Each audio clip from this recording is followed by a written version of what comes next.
thu ila sudin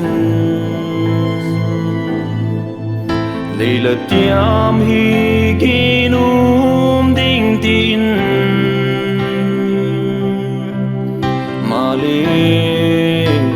athon mai la chan sa